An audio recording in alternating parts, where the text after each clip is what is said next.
Hey Loretta, how you doing today? Good to see you. Hi, Kayo. Good to see you. I'm doing well, thank you. Excellent. How's your day been so far? So far, so good. It's like 8 a.m., bright and early. So you are the It's in first the evening thing over here, on. but yeah, it's all good. It's all good. The early start is always the best way to get the day going. Yeah, Yes, so let absolutely. the people know who you are, what you do, and why you do it, Loretta.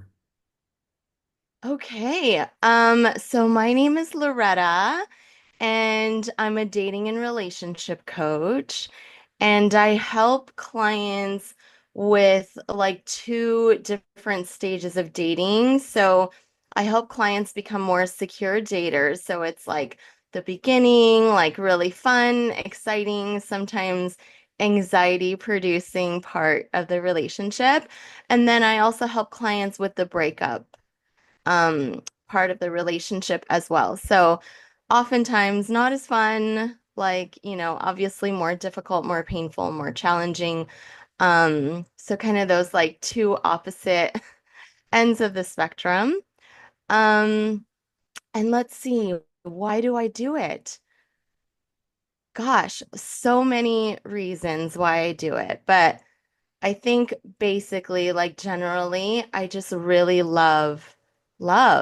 I love dating and relationships. It's something that I've been interested in ever since I was young, like ever since I was a teenager. I was always curious about it. I was always talking to my friends about it. My friends would always come to me for advice and things like that. Like I can remember since high school. So it's something that's like in me that I really just am very passionate about. And I really do believe in my guts that like being in a healthy, loving, supportive relationship where you really feel like you can be yourself, you feel connected with this person, you feel like, this person really sees you. I just really believe that it makes such a big difference in one's life and it brings a lot of value to our lives. Whereas the opposite is also true, like being in a relationship that's difficult and challenging and toxic, it really can affect our mental health and it really can affect our well-being. And so, as much as I can, for all the people that want to be in a healthy, loving relationship, I just want to support people and help people get there. Excellent, excellent. Now, I want to talk a bit more about, the fact that you help people get into relationships and you also help Yeah. them get out of a relationship or like deal with a breakup in a relationship. But before we do that, I want to ask you about like what your mindset was when you first started discovering that you wanted to help people with their relationships. If you think back to before you got into relationship coaching and you were thinking about getting into it, what was your mindset at the time, and what was the trigger that actually made you feel like this is what I want to do going forward? Yeah, gosh, you know, I don't think it was like well, no. I was saying earlier that it's something that I was always interested in. Like, even before I had a boyfriend, my friends in high school, they were coming to me for advice. So it's something that I was always just curious about. I would always ask my friends who were in relationships how their relationships are going. And, we would have all the girl talk and stuff like that. And I really enjoyed it. Like it was really fun for me ever since I was young. So I think, and then at some point, like I think in my mid 20s, I discovered the world of personal development. And I started, like, my first thing was I read or I watched the movie The Secret. I don't know if you remember that movie about manifestation, and it just opened up a whole world for me. And like, I really just like dove into the rabbit hole of personal development. And so naturally, it just really led to me being curious about coaching. And it led to me, signing up for a coaching certification program. And in that coaching certification program, we had to choose a niche or a specialty. We could choose health, we could choose relationships, we could choose career, all executive co like all the things. And it wasn't even a second thought. Right away, I just knew that relationship coaching was my jam, and I've just been doing it ever since. I also was a matchmaker for a little bit too.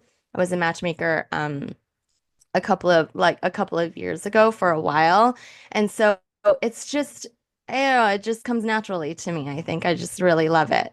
Yeah, yeah. I guess the difference between matchmaking and coaching is like to actually get more involved in the person's personal situation beyond matching them with someone else.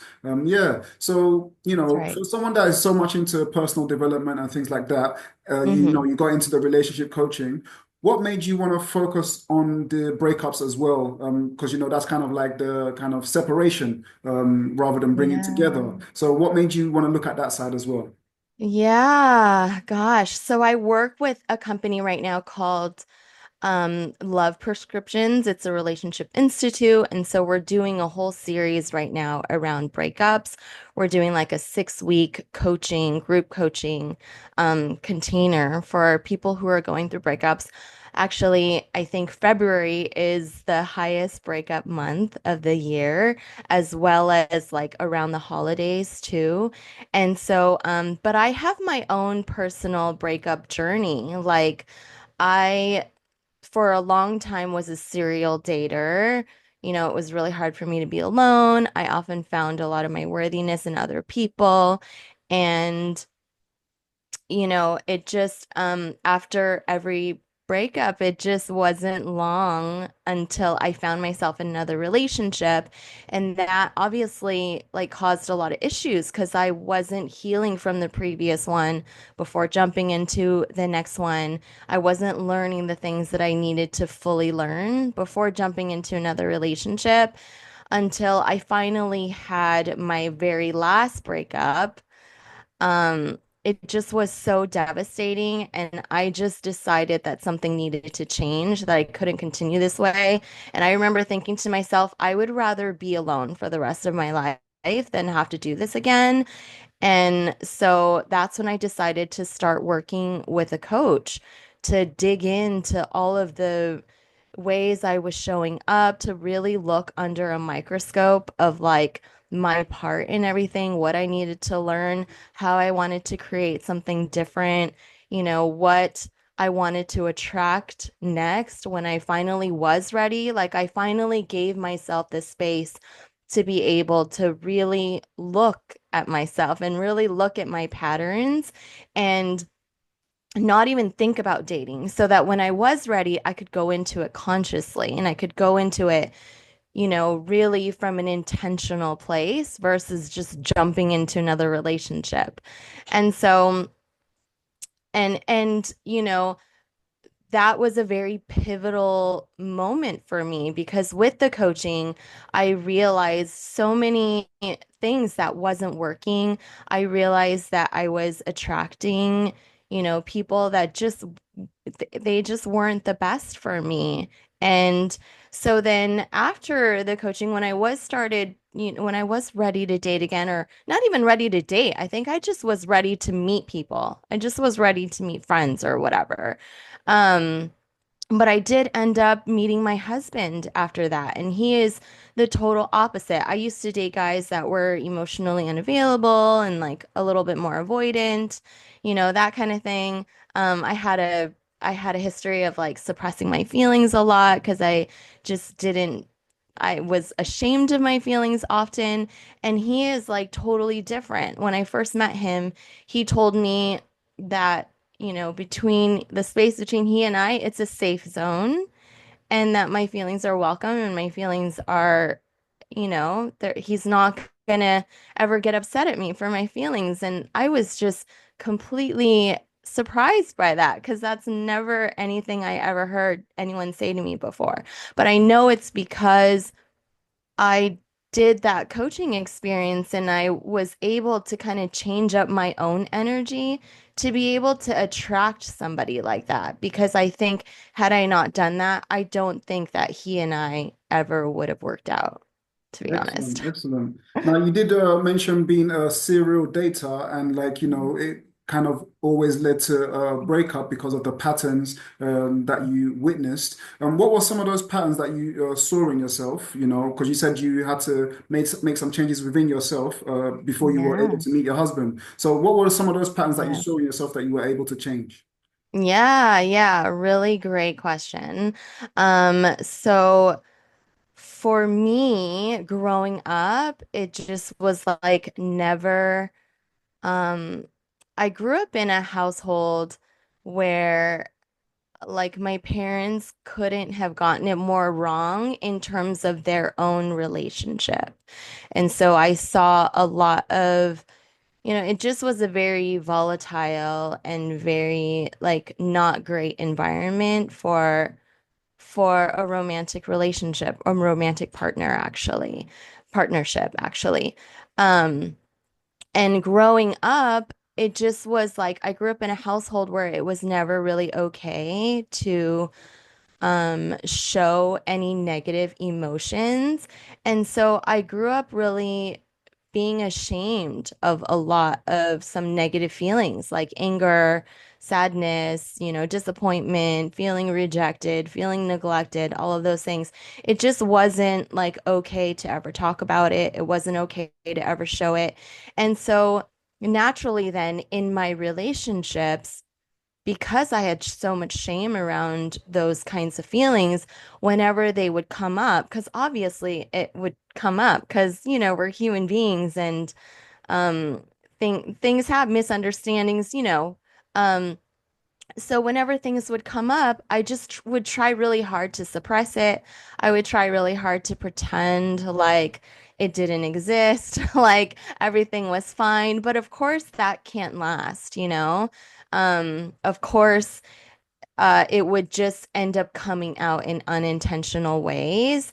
And then, so then there was a lot of toxicity in my own relationships. There was a lot of um, just, not really communicating fully about things and a lot of stonewalling or just, um, and the people I were with, of course, understandably, they they wouldn't react, they wouldn't react very well to how I was acting. And so those are kind of the patterns, just like, and also I had a habit of always putting other people's feelings ahead of mine because that just is what I did growing up.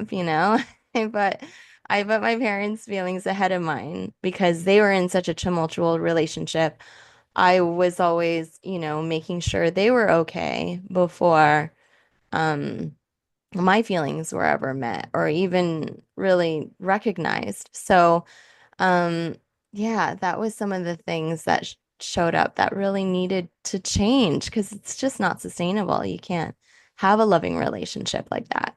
Yeah, for sure, for sure.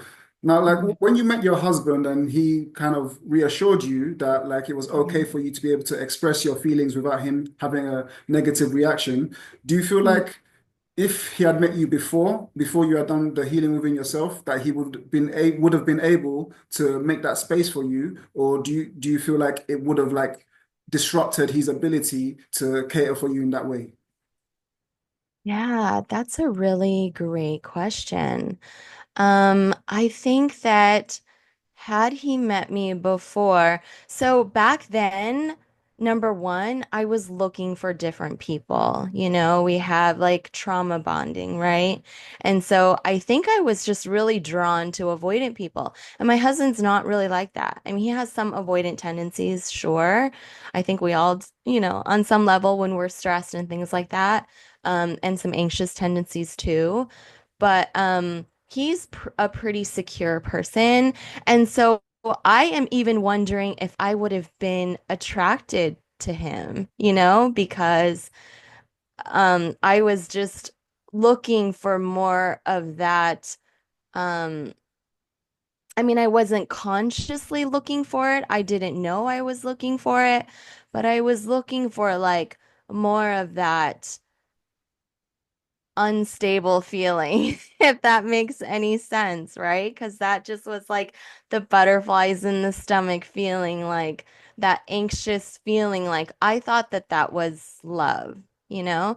So, so number one, I don't know if I would have been attracted. Like, I don't know if we really would have worked out. And number two, had he said that to me in the beginning, um, I mean, it's still really nice to say that to somebody, you know, because who doesn't want to feel safe expressing their feelings? But I don't think I really would have appreciated it as much as I ultimately did because, sorry, there's like a little lag, and so just caught me off guard. Um, I don't think I would have appreciated it as much as I did because I finally had gotten to a place where I was ready to be more expressive about my feelings. I was ready to share my feelings more in a vulnerable way. So him saying that was like really reaffirming for me. Whereas had he said that before, I think it would have just gone over my head because I wasn't in the place. I wasn't even ready to talk about it. I wasn't ready to really, really, feel in my bones and in my body and in my cells that my feelings are actually safe. My feelings are actually okay and should, you know, they can be honored and they can be expressed and it's okay. So without having that knowing in my body, had he said that, I think I still would have had a hard time. I don't think I would have, yeah, I still think I would have suppressed a lot and I still think it would have came out unintentionally, which, oh, you know, over time I think would have affected our relationship For for sure, sure. for sure.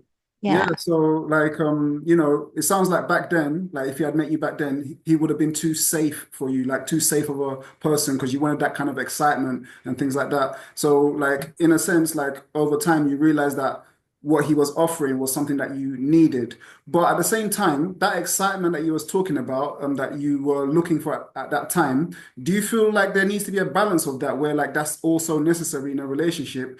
Like, or do you feel like that's just like something that you grow out of? Yes, yes, absolutely. I think attraction, chemistry, I think that that is really important in a relationship. Like, don't get me wrong. Like, but attraction can show up in a lot of different ways. Like, we can maybe be attracted to somebody because of their sense of humor. We can be attracted to somebody because maybe they're really confident. You know, we can be attracted to somebody. Maybe they do something really well and we're like, damn, that's like really sexy. You know, maybe he's a really good bowler or footballer or something like that. And it's like, wow, you know. So I do think that that is really important. So I think it's just really important for us to make the distinction between attraction and chemistry versus trauma bonding.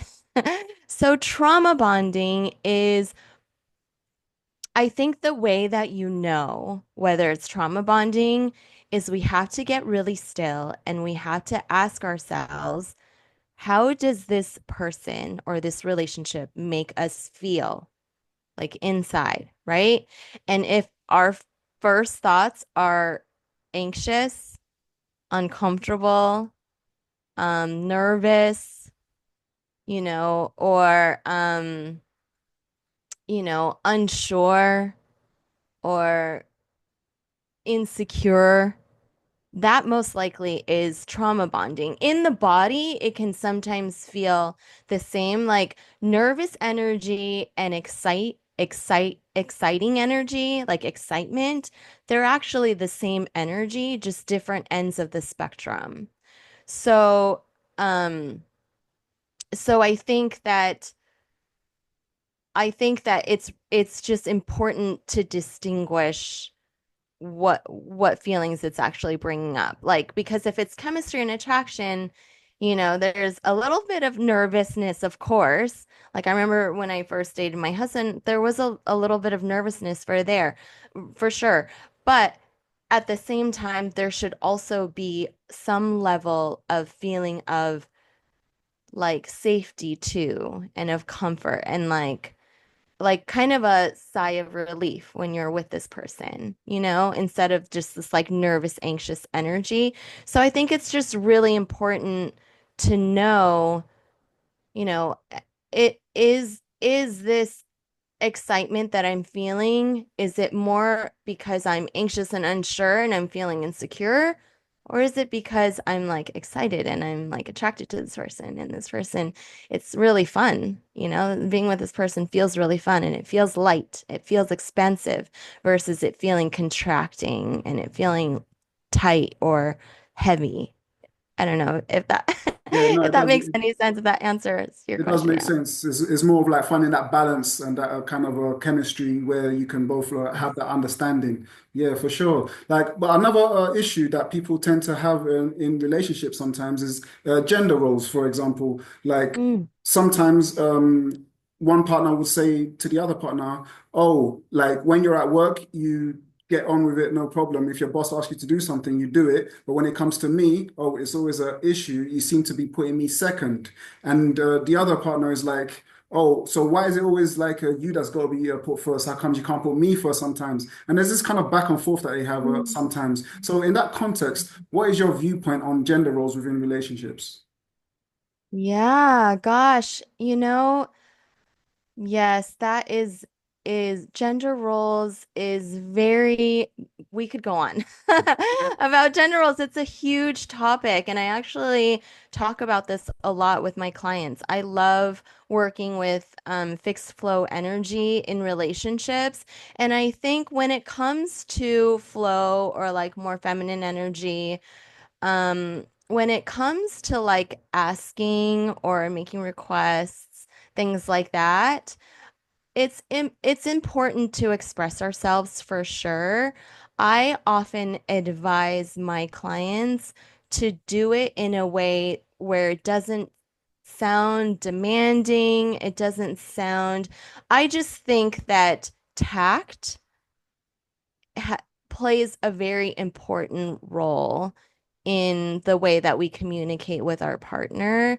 And I can tell even in my own relationship, like when I ask my husband to do something, if I do it in a critical way, he might do it, but he's not happy about it. And he may even get upset, he may get defensive, which is understandable, totally. But if I ask him nicely, or even if I say, hey, even if I express like a feeling about it, like, hey, it just seems like I've been doing a lot of the housework lately, and it makes me feel kind of, unimportant, or it makes me feel like our household things are, um, that's not really a feeling, but it just makes it seem like this stuff isn't as much of a priority for you. Is that true, or am I just making an assumption here? Tell me what you think about this. Can we have a discussion about this? So I think it's, saying it in a way that is going to be where the other person will likely receive it in, a better way, but then also yeah, the other person's feelings matter too. So a lot of it is just remembering that there's two people in a relationship. Both people's feelings matter. We can take turns saying how we feel about something, and we can also take turns acknowledging and validating each other's feelings and apologizing where necessary and making agreements and making decisions on how to move forward that can work best for both of you, right? But then also on the flip side, to remember that I really love the saying, we there's a saying that goes, I will take care of you and you will take care of me in a relationship, right? I really love the saying, I will take care of me for you. So I will take care of me for you, and you take care of you for me. And what that means is we both kind of, are responsible for our side of the street, right? And so whenever we're making demands of someone or whenever we're trying to control or change somebody, it's important just to keep in mind that really the only person we can control is ourselves. And that when it comes to communication, you can absolutely 100% express how we're feeling and express what we're needing in that moment, but also to remember that we have to remain unattached to the outcome. We Right. have to give that other person autonomy to be their own person too, you know?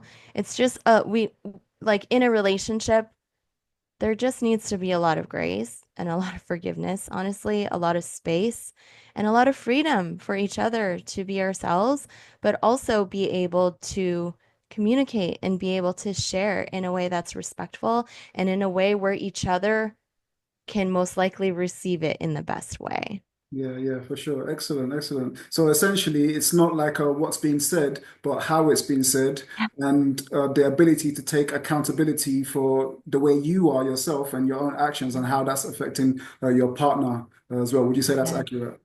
Yes, absolutely. And to yes, absolutely. And you said it. To take accountability, but I always say to my clients, just remember to remain unattached to the outcome. And with the trust and the hope that this person genuinely cares about you. This person that says that, they love you and that have made a commitment to you, they likely care about your well-being and they care about how you feel and they don't want you to be upset. They don't want you to feel bad. They don't want you to be unhappy.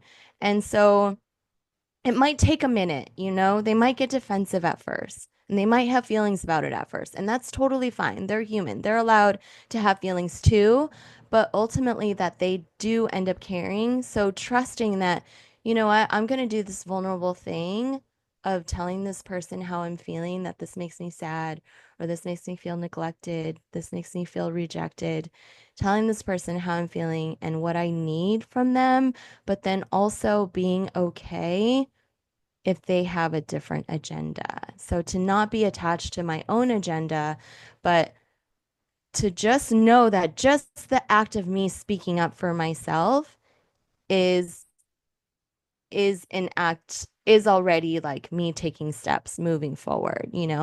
Because in a relationship, if you continue to do that and that person continues to shut you out or continues like year after year after year, at some point you're going to get sick of it and you're going to know when it's the right time Yeah. to make a different decision and pivot in that relationship. But yeah, being unattached to outcome is really important. For sure, for sure. Excellent. Now, like when people are able to create this bond that we're talking about, like in a relationship and they really understand each other, it's a beautiful thing. But, sometimes negative things can happen. People do things that they weren't thinking at the time. Like, sometimes people step out of a relationship and infidelity happens, right? And they don't always communicate to their partner about what has happened. But sometimes they feel like they need to communicate with their partner to just get it out on the table, to let the truth be told. And sometimes when people hear this, that their partner has cheated on them, they're like, okay, it's over. Like, there's no going back from this. You've broken our trust. And some people are like, okay, this has happened, but we've built so much between us over the time that we can work through this. We can rebuild this. So, in that context, what is your viewpoint on forgiveness after infidelity in a relationship? Yeah, I really think that it's very individual and I think that it's very different for everybody. I don't think that there's a right or a wrong way to handle infidelity. Um, I do think that it is important to communicate. I understand that there's going to be hurt. Of course, there's going to be hurt. Um, For sure. And maybe that person needs to take some time. It depends on how self-aware that person is. It depends on um how deep they want to dig into the relationship and what caused maybe this infidelity. Was it because you were feeling neglected? Was it because I wasn't showing up for you in some way? Was it because this, what did this other person make you feel that I wasn't able to make you feel? Um, but yeah, it really depends, tr when trust is broken in that way, it really people are so different in terms of their capacity for pain and their capacity for how much just how sensitive they are, how much hurt they can handle in terms of like betrayal. Some people can't get over it, even if they understand the part that they played and, how they were showing up in the relationship. It might have affected how that other person, the infidelity that happened, even if they understand, it still might just be too hard to forgive. You might not be able to ever get over it. And that is understandable too. And that is okay. So I think though that it's important to take your time and maybe even take some space because space can allow for a lot of clarity. And so take some space and maybe, give it a container of however many weeks or however many months that you need to just be alone and to really think about this and then have maybe check-ins, be able to, when you think you can talk about it. Um, so yeah, it really is, and I would recommend maybe even working with somebody, working with a coach, working with a therapist to kind of work through all of this stuff. So there's that, but then there's also, I mean, it depends. Was it like a one-time thing that happened? Was it like, um, do they feel really bad about it? Or is it something that, happens m more than once with the, so it really depends on the situation. It really, um, there's a fine line between, you know, um, I guess like really knowing what we need, loving ourselves enough to walk away, and also being strong enough to work through it if that's something that you really feel is true for you. Yeah, excellent, excellent. Mhm. Now, like unfortunately, like we've run out of time. I feel like we can talk for so much Oh no! longer between us. But Loretta, thank you so much for coming on. Thank you for everything that you've shared. Where could people find you, find out more about you, and find out more about what you do? Yeah. Oh my gosh, Kayo, this was so great. I love talking to you You and too. I just really appreciate all of like the back and forth. Your questions are really insightful. It's really apparent that you're like really honed in, really engaging and really listening and I just really loved this Thank you. I so much. appreciate So that. thank you so much. So I'm at you can find me on Instagram, Loretta Chak. It's LorettaChak. And for people who don't have Instagram, I'm going to send you a link so that people can book a meet and greet with me if they want to find out about working with me further. And like I said, I we are doing with Love Prescriptions with that company that I work for, we're doing a 6-week breakup group coaching container for anyone that's just having a hard time, having a hard time healing, having a hard time moving on. Um, so I'm going to be providing that as well. Excellent. And for the viewers, the links to her socials will be in the description, so you can contact Loretta and find out more about what she does. Once again, Loretta, thank you so much for coming on. Any final words before we wrap up? Final words. I guess just, continue to lean in and continue to um lean into those hard feelings so that we can share and express them in our relationship. Hopefully, it's a safe space to do that. Because on the other side of that is just more understanding, more compassion for each other, more acceptance, more closeness, more connection. So just continue to do that hard thing. It's not easy. It doesn't feel good to be vulnerable often, but there's a high reward. So continue doing that. Thank you so much, Loretta. Okay, bye, Kayo. Thank